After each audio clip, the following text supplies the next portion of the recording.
स्वर्णोदयदीप्तिम् अखिलभुवनचैतन्यप्रसारम्। నమస్కారం. మన ధర్మం కార్యక్రమానికి స్వాగతం. మన సంస్కృతి సాంప్రదాయాలు ఆచార వ్యవహారాలు పాటించేటప్పుడు మనకి ఎన్నో ధర్మయుతమైనటువంటి సందేహాలు వస్తూ ఉంటాయి. అటువంటి సందేహాలను నివృత్తి చేసుకునే కార్యక్రమమే మన ధర్మం. ఇవాళ మన ధర్మం కార్యక్రమంలో మన ధర్మ సందేహాలను నివృత్తి చేసేందుకు మనతో పాటు ఉన్నారు ప్రముఖ ఆధ్యాత్మికవేత్త బ్రహ్మశ్రీ గడ్డమనుగు రామకృష్ణమూర్తి గారు. గురుగారు నమస్కారం. నమస్కారం. గురుగారు, ఇవాళ మన ధర్మం కార్యక్రమంలో మొదటి ధర్మ సందేహం ఏంటంటే, వశిష్ఠ మహర్షి శ్రీరాముడికి నామకరణం చేశారు, అలాగే గర్గ మహర్షి వచ్చేసి మనకి శ్రీకృష్ణుడికి నామకరణం చేశారు. మరి వెంకటేశ్వర స్వామికి ఎవరు నామకరణం చేశారు? జ్యేష్ఠం రామం మహాత్మానం భరతం కైకేయీసుతం అంటూ ఆ నలుగురికి వశిష్ఠ పరమప్రీతో నామాని కృతవాన్ తదా అంటాడు వాల్మీకి.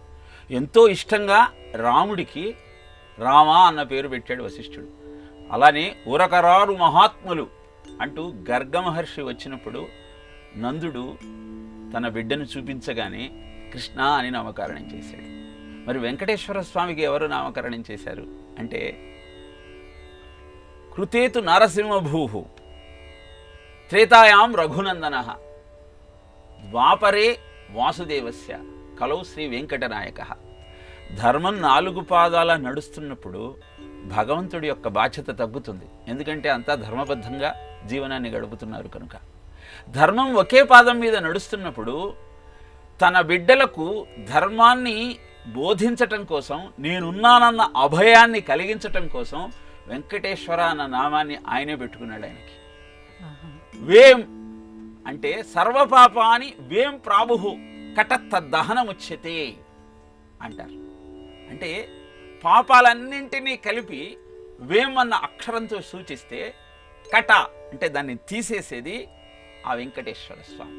అందుకే స్మరంతు సర్వపాపఘ్నం స్తువంతు ఇష్టవర్షిణీం దర్శంతు ముక్తిదం ఛేదం శ్రీనివాసం భజే నిశం. ఆయనను స్మరిస్తే చాలు పాపాలన్నీ పోతాయి, స్తుతిస్తే కోరిన కోరికలన్నీ తీరతాయి, దర్శిస్తే మోక్షమే వస్తుంది.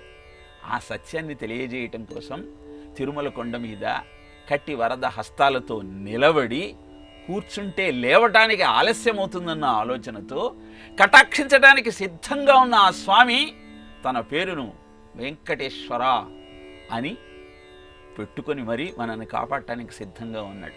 కావలసిందల్లా 2 చేతులు ఎత్తి శ్రీనివాస గోవింద, శ్రీ వెంకటేశ గోవింద, భక్తవత్సల గోవింద, భాగవత ప్రియ గోవింద, నిత్య నిర్మల గోవింద, నీలమేఘశ్యామ గోవింద, పురాణ పురుష గోవింద, పుండరికాక్ష గోవింద, గోవిందా హరి గోవింద అంటూ ఆయనను శరణు వేడటమే మనం చేయాల్సిన కర్తవ్యం. గోవింద అంటేనే గవాన్ విందయతి గోవింద.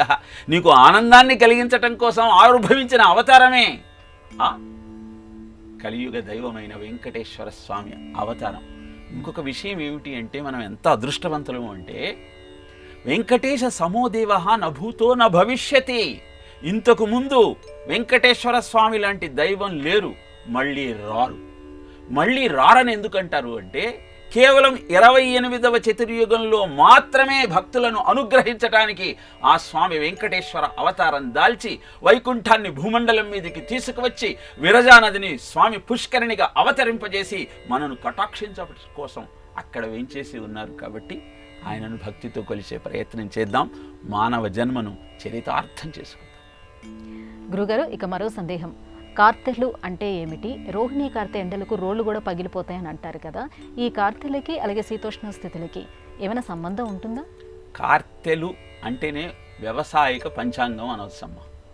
ఎందుకంటే నక్షత్ర గమనాన్ని బట్టి వాతావరణంలో వచ్చే మార్పులను తెలియజేస్తూ సామెతల రూపంలో రాబోయే ఫలితాలను గుర్తు చేసేటువంటి విధానమే ఈ కార్తెలను మనకు పంచాంగంలో అందజేయటం.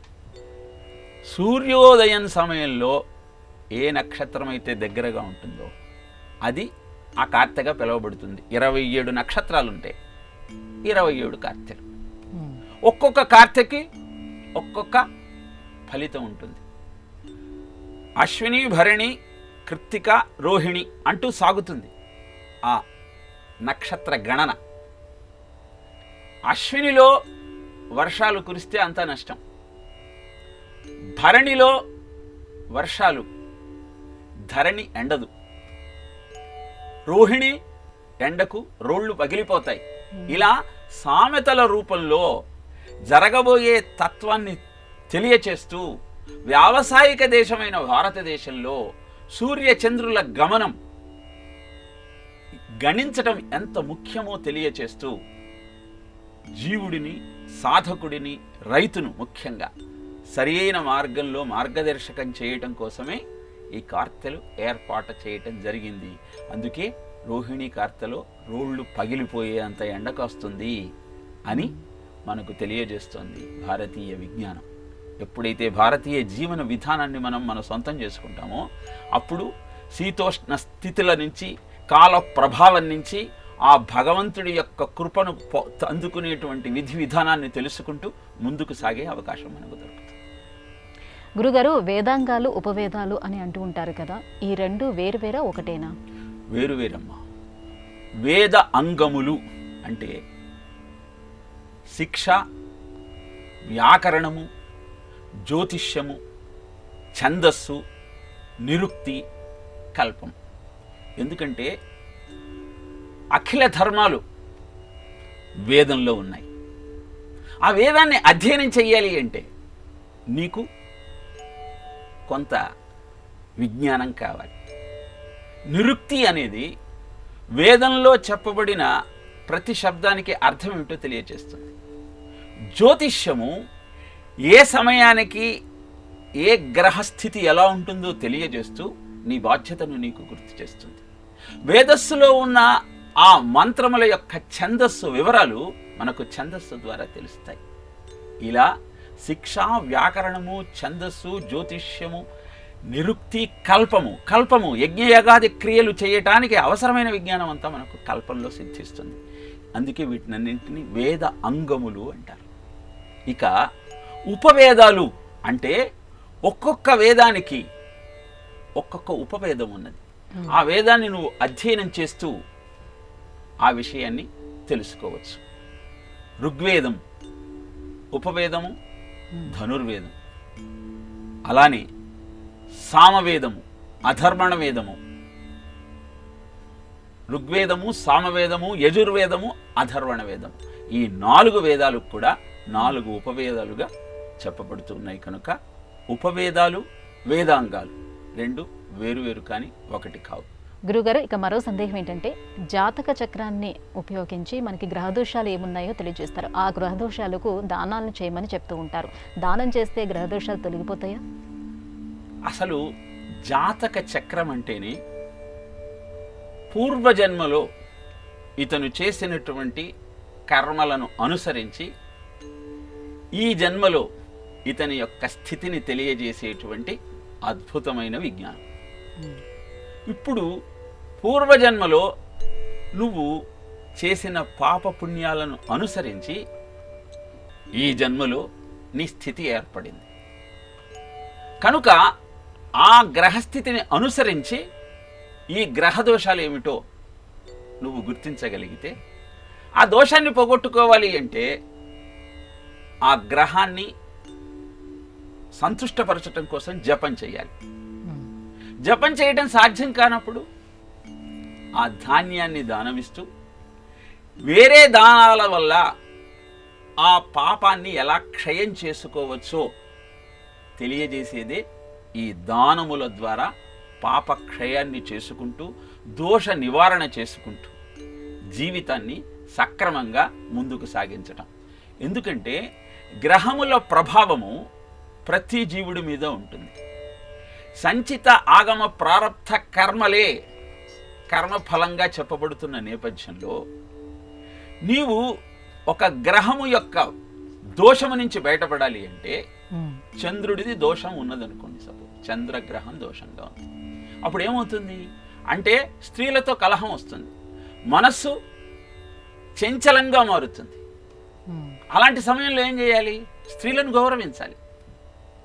కేతుగ్రహం సరిగా లేదనుకోండి, మానసిక వ్యాధులు వచ్చే అవకాశం ఉంది. అందుకని ఏం చేయమన్నారు? పిచ్చాసుపత్రులకు వెళ్ళి వాళ్ళ రోగులకు సేవ చేయమన్నారు. అంటే ఈ జన్మలో నీకు ఈ దోషం కారణంగా ఈ స్థితి ఏర్పడింది.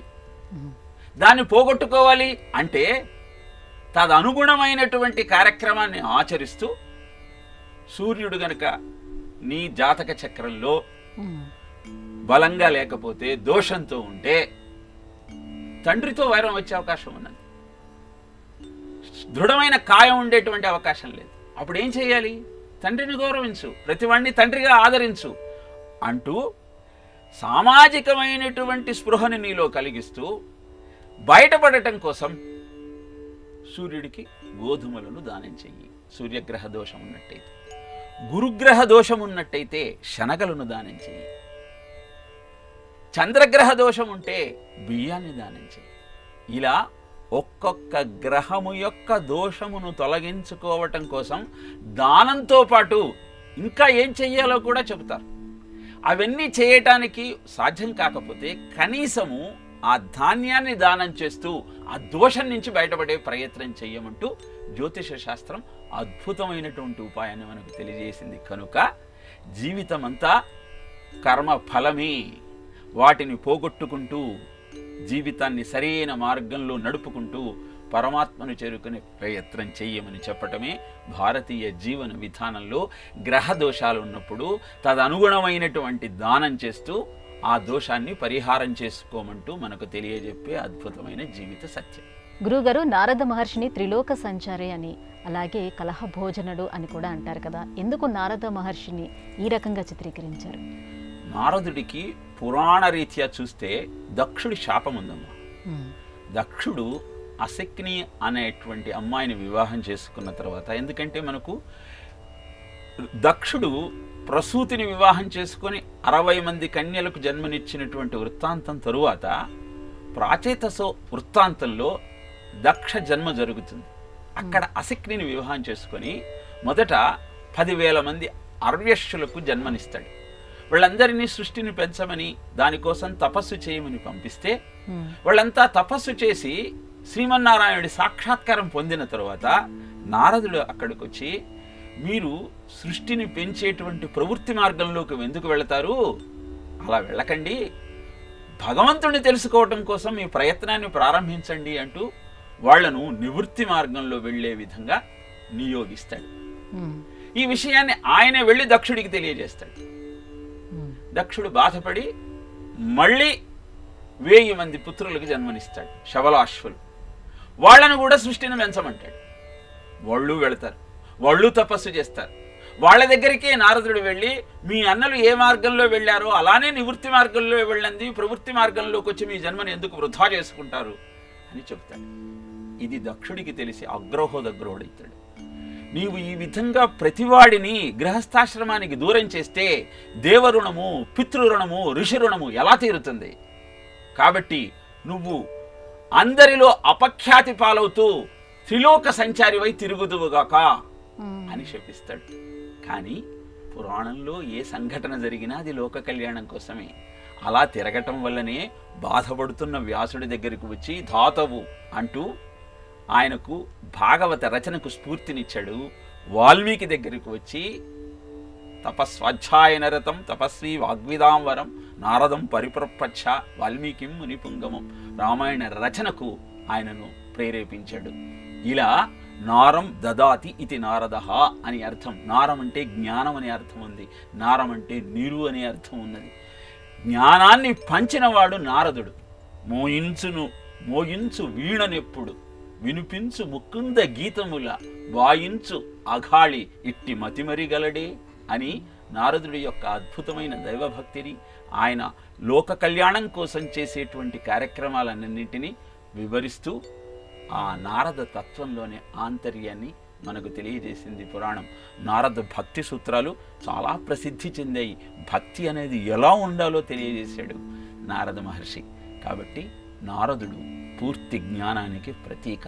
కలహభోజనత్వం, త్రికాల సంచారిత్వం అన్నీ కూడా లోక కళ్యాణం కోసం తన మీద తాను వేసుకున్న నిందలు తప్పితే నిజానికి నారదుడు లాంటి మహాభాగవతోత్తముడు మరొక్కడు లేడు. కష్టపడి కాదు, ఇష్టపడి చదివినప్పుడే విద్యార్థులు మంచి ఫలితాలు సాధించవచ్చు అని అంటారు. మరి ఇష్టపడి చదవడం ఎలా? మనకు ఈరోజు విద్యార్థుల యొక్క పరిస్థితిని ఒక్కసారి పరిశీలించినట్టయితే ఎగ్జాము క్వశ్చన్ పేపర్ ఎన్ని మార్కులకు ఇస్తున్నారు అంటే అందరూ 100 మార్కులకు అంటున్నారు. నిజానికి 160 మార్కులకు క్వశ్చన్ పేపర్ ఇస్తున్నారు. 8 క్వశ్చన్లు ఇచ్చి దాంట్లో 5 రాస్తే నీకు 100 మార్కులు వస్తాయి. కాబట్టి ఇచ్చినది 160 మార్కులకు, దానిలో పొందాల్సింది 35 మార్కులు. కానీ దానికి వాళ్ళు చాలా అవస్థపడుతున్నారు. కారణం ఏమిటి అంటే విద్యా వ్యవస్థ అంతా టిక్కులు పెట్టుట, బట్టి పట్టుట, అప్పచంపుట అనేటువంటి క్రమంలో నడుస్తుంది తప్పితే గ్రహణం ధారణం చైవ స్మరణం ప్రతిపాదితం ఊహ అపోహ విజ్ఞానం తత్వజ్ఞానం సుధీషణాహ రామాయణం చెప్తుంది. ఎలా నేర్చుకోవాలి, ఎలా చదవాలి, ఎలా ఇష్టం కలుగుతుంది అంటే గ్రహణం చెప్పేటప్పుడు శ్రద్ధగా వినాలి. విన్నదాన్ని ఏం చేయాలి? స్మరణం. ఒక విషయం నువ్వు విన్నావంటే అది నీ సబ్ రొటీన్లో రిజిస్టర్ అయిపోయి ఉంటుంది. కాబట్టి దాన్ని నువ్వు స్మరిస్తూ ఉంటావు. స్మరించిన దాన్ని ధారణ చెయ్యాలి, పదే పదే చెబుతూ ఉండాలి. అప్పుడేమవుతుంది? గ్రహణం ధారణం చైవ స్మరణం ప్రతిపాదితం. నీకు తెలిసిన విషయాన్ని నలుగురికి చెప్పే ప్రయత్నం చేస్తావు. అలా చెప్పే ప్రయత్నంలో ఊహ అపోహ, అది నిజమా అబద్ధమా అన్న చర్చ కలిగి తద్వారా తత్వజ్ఞానం నీకు సిద్ధిస్తుంది. కాబట్టి do what you know, know what you do. చేసేది ప్రతిదీ తెలుసుకో, తెలిస్తేనే చెయ్యి. జ్ఞాత్వా అజ్ఞాత్వా కర్మాణి జనోయం అనుతిష్ఠతి విదుషః కర్మ సిద్ధి స్యాత్ యదా న అవిదుషో భవేత్ అంటాడు బాలకృష్ణుడు నందుడితో. ప్రతి వాళ్ళు కర్మలనన్నీ ఆచరిస్తున్నారు, కానీ తెలుసుకొని ఎవరూ చేయటం లేదు. తెలుసుకొని చేసిన పనులకే పూర్తి ఫలితం దక్కుతుంది. ఏకః శబ్దః సమ్యక్ జ్ఞాతః సుష్టు ప్రయుక్తః స్వర్గే లోకే కామదుగ్భవంతి. ఒక్క శబ్దమైన దాని అర్థమేమిటో తెలుసుకొని జీవితానికి అన్వయించుకొని నువ్వు ఆపాదించుకోగలిగితే అద్భుతమైన జీవితం నీ సొంతం అవుతుంది. వెళుతూ ఉన్నప్పుడు ఒక పాట వినపడింది. అనగనగా ఆకాశం ఉంది. వీడు నేర్చుకున్నాడు, గ్రహించాడు, స్మరించాడు, ధారణ చేశాడు, చక్కగా అందరి ముందు పాడటం ప్రారంభించాడు. తరువాత పదే పదే పాడుతున్న వీడికి అనగనగా ఆకాశం ఉంది, long long ago there is a sky అంటున్నాను ఏమిటి? కళ్ళ ముందు కనపడుతుంది. ఊహ అపోహ కాదు కాదు, అదిగదిగో ఆకాశం ఉంది అంటే ఇంకా బాగుంటుంది అనిపిస్తుంది. ఇలా గ్రహించి, స్మరించి, ధరించి, ప్రతిపాదించి విచక్షణతో ఏది నిజమో ఏది అబద్ధమో అని స్వయంగా నువ్వు తెలుసుకోగలిగినప్పుడు ఆ జ్ఞానం నీలో స్థిరంగా ఉంటుంది. నీతో పాటు నలుగురికి మార్గదర్శకం చేయిస్తుంది. అలాంటి విద్యా వ్యవస్థ మనం ఆవిష్కరించుకోగలిగినప్పుడు, పిల్లలంతా అలా చదవగలిగినప్పుడు, ఇంజనీరింగ్ స్టూడెంట్స్ కూడా మెటీరియల్ కోసం ప్రశ్నిస్తున్న నేపథ్యంలో, నీ అంతటా నువ్వే గ్రాడ్యుయేట్ అవుతున్న నేపథ్యంలో ఒక్కొక్క పాఠాన్ని చదివి నీ నోట్స్ నువ్వు రాసుకొని నీ అంతటా నువ్వు అర్థం చేసుకొని నలుగురికి నువ్వు చెప్పగలిగినప్పుడు విద్య అనేది నీకు వివేకంగా మారి నీకు దారి చూపించగలుగుతుంది. అలాంటి పఠనము, మననము, నితిధ్యాసము అని చెబుతుంది శాస్త్రం. మొట్టమొదట చదువు, దాన్ని స్మరించు, మననం చెయ్యి, తర్వాత చర్చించు నలుగురితో. అది జరిగినప్పుడు మాత్రమే అద్భుతమైన ఆనందం నీ సొంతం అవుతుంది. కానీ చాలా చోట్ల నేను గమనించింది ఏంటంటే, ఇతను బాగా అభ్యాసం చేసిన తర్వాత నలుగురితో చర్చిస్తే వాళ్ళకు కూడా అర్థమై ఎక్కువ మార్కులు వస్తాయన్న ఆలోచనతో తనలో తానే దాన్ని దాచుకునే ప్రయత్నం చేస్తున్నట్టు అదే అతనికి అవరోధమై అతనిని అధోగతి పాలు చేస్తుంది. కాబట్టి చర్చించు వ్యయేకృతే వర్ధత ఏవ నిత్యం విద్యాధనం సర్వధన ప్రధానం. ఒకే ఒక విద్య ధనం నీకు ఖర్చు పెడుతున్న కొద్దీ పెరుగుతుంది.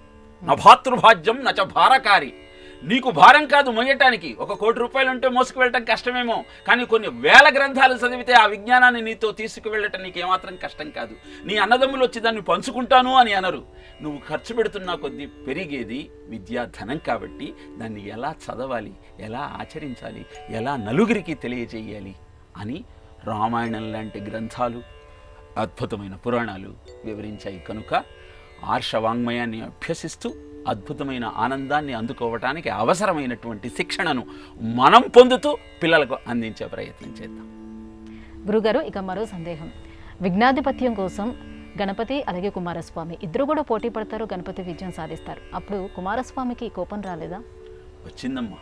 కుమారస్వామికి కోపం వచ్చి అక్కడ పార్వతి శివుడు ఇద్దరు విఘ్నాధిపత్యం ఎవరికి ఇవ్వాలి అని నిశ్చయించి, ఎవరైతే అన్ని నదుల్లో మొట్టమొదట ప్రయాణం చేసి వస్తారో వాళ్ళకి ఇస్తామన్నారు. సరే, కుమారస్వామి నెమలిని ఎక్కి వెళ్ళాడు. విఘ్నేశ్వరుడు ఏం చేయాలో తెలియక తల్లిదండ్రులకి ఇద్దరికీ 3 సార్లు ప్రదక్షిణ చేశారు. అంతే, అన్ని పుణ్యజలాలలో స్నానం చేసినటువంటి ఫలితం వచ్చి విఘ్నాధిపత్యం ఆయనకు వచ్చేసింది. తిరిగి వచ్చినటువంటి కుమారస్వామికి ఇది నచ్చలేదు. అందుకని కోపం వచ్చి ఆయన కైలాసాన్ని వదిలేసి క్రౌంచ పర్వతం మీదకి వచ్చి కూర్చున్నాడు. కొడుకు కోపంతో ఉంటే తల్లిదండ్రులు ఏం చేస్తారు? బాధపడి ఎలా అయినా సరే ఆయనను దారికి తెచ్చుకోవాలని పార్వతీ పరమేశ్వరులు ఇద్దరూ ఆ క్రౌంచ పర్వతం మీదకి వస్తే అక్కడి నుంచి దూరంగా వెళ్ళిపోయాడు కుమారస్వామి. ఆ శిఖరం మీదనే పార్వతీ పరమేశ్వరులు ఇద్దరు, ఆ తల్లి భ్రమరాంబికగా శక్తిపీఠం అయితే, జ్యోతిర్లింగంగా మల్లికార్జున స్వామిగా శంకరుడు అక్కడ అవతరించి ఆ కుమారుడి కోసం వేచి చూస్తూ ఉన్నారు. ఈ గాథలోని అంతరార్థం ఏమిటి అంటే, తల్లిదండ్రులు పుత్రులు నేర్చిన నేర్వకున్న జనకులు పోషింతురెల్లప్పుడు. కొడుకు ఎలాంటి వాడైనా సరే తల్లిదండ్రులు ప్రాణం ఇచ్చి వాడిని పెంచే ప్రయత్నం చేస్తారు. కానీ అదే కృతజ్ఞతాభావం పిల్లవాడిలో ఉన్నప్పుడు మాత్రమే అది నిజమైనటువంటి పుత్ర పితృ సంబంధం. మనం పెరుగుతున్నా కొద్దీ మన అహంకారం పెరిగి మనం కనుక నిజాన్ని గ్రహించలేకపోతే, తల్లిదండ్రులకు ప్రదక్షిణ చేసినంత మాత్రాన అన్ని పుణ్యజలాలలో స్నానం చేసినటువంటి అద్భుతమైన ఫలితం దక్కుతుంది అంటే అర్థం ఏమిటంటే, నీ జీవితంలో నువ్వు అనేక సమస్యలు ఎదుర్కొంటున్న నేపథ్యంలో వాటన్నింటి నుంచి బయటపడాలి అంటే తల్లిదండ్రులను ఆరాధించమని చెబుతుంది జ్యోతిష్య శాస్త్రం. తల్లిదండ్రులు సంతోషిస్తే నీ దోషాలన్నీ క్షయమైపోయి అద్భుతమైన ఫలితం నీకు దక్కుతుంది. అందుకే శ్రీశైల శిఖరం దృష్ట్యా పునర్జన్మ న విద్యతే. ఎవరైతే శ్రీశైల శిఖరాన్ని చూసి ఈ సత్యాన్ని అర్థం చేసుకుంటారో వాళ్ళకి ఇహము పరము రెండూ సిద్ధిస్తాయి. గురుగారు, ఇక మరో సందేహం, ముక్తికి మార్గం ఏమిటి? యోగాభ్యాసమా లేకపోతే భక్తి సాధన? యోగాభ్యాసము అంటే ఈనాడు కేవలము కొన్ని భంగిమలలో శరీరాన్ని వంచి తద్వారా ఆరోగ్యాన్ని పొందటము అన్నటువంటి ఆలోచన ఉన్నది. కానీ పరీక్షిత్తు శుకుడి దగ్గరికి వచ్చి 7 రోజులలో మృత్యువు రాబోతోంది, మార్గం ఏమిటి ముక్తికి? యత్ శ్రోతవ్యం యథో జప్వం యత్ కర్తవ్యం నృభి ప్రభో అని ప్రశ్నిస్తాడు. అంటే మొట్టమొదట శుకుడు అష్టాంగ యోగ అభ్యాసం గురించే చెప్తాడు. అంఘ్రిములమున మూలాధార చక్రంబు వీడించి ప్రాణములు బిగియబట్టి నాభిదలమున చేర్చి నయముతో మెల్లన హృత్సరోజము మీది కెగయబట్టి అట మీద ఉర్రమందు హత్రించి క్రమ్మర తలుమూలమునకు దరిమిలిపి మమతతో భ్రూయుగ మధ్యంబు చేర్చి దృక్కర్ణ నాసాస్యములు మూసి ఇచ్చలేని యోగి ఎలమి ముహూర్తార్థమెల్ల ఇంద్రియానుషంగమింతలేక ప్రాణములను వంచి బ్రహ్మరంధ్రము జించి బ్రహ్మమందు గలయు కౌరవేంద్ర అంటూ అద్భుతమైన అష్టాంగ యోగాన్ని వివరిస్తాడు. అది చాలా కష్టతరమైనది కనుక భక్తి మార్గాన్ని ఎంచుకోమంటాడు. నిజానికి చాలామందిలో ఒక అపప్రథ ఏమిటి అంటే, యోగాభ్యాసం చేస్తే పూజలు అర్చనలు దైవభక్తి అక్కరలేదు అని. కానీ యోగం అంటే యమ నియమ ఆసన ప్రాణాయామ ప్రత్యాహార ధారణ ధ్యాని సమాధులు అనేటువంటి అష్టాంగ యోగాలలో యమ నియమాలు ఆచరించటం ద్వారా నీవు ఆసనంలో స్థిరంగా కూర్చొని ప్రాణాయామం ద్వారా నీ శ్వాసను నువ్వు నీ నిగ్రహంలో ఉంచుకొని, ప్రత్యాహారము అంటే ఇంద్రియముల మీద ఇచ్ఛను వదులుకొని అనంతరము నీ శరీరంలో మహిములాధారే కమపి మణిపూరే హుతవహం స్థితం స్వాధిష్టానే హృది మరుతమాకాశము పరిమనోభిభ్రూ మధ్యే సకలమపి భిత్వా కులపథం సహస్రారే పద్మే సహరహసి పథ్యా విహరసి. కుండలిని భట్టారిక మూలాధార చక్రం నుంచి ఊర్ధ్వముఖంగా ప్రయాణం ప్రారంభించి ఒక్కొక్క చక్రాన్ని దాటుతూ ఒక్కొక్క గ్రంథిని భేదం చేస్తూ సహస్రానంలో ఉన్నటువంటి ఆ చైతన్యాన్ని అందుకుంటుంది. ఈ క్రమంలో ఒక్కొక్క చక్రానికి ఒక్కొక్క అధిష్టాన దేవత ఉంటాడు. ఆ అధిష్టాన దేవతను పూజల ద్వారా అర్చన ద్వారా చేస్తూ నువ్వు కనుక ఈ యోగాభ్యాసం చేయగలిగితే యోగము భక్తి రెండూ నీకు అనుకూలించి నీ శరీరము మనస్సు రెండూ కూడా ఆ భగవంతుడి మీద నిలబడి నీకు ముక్తి దొరకటం సులభం అవుతుంది.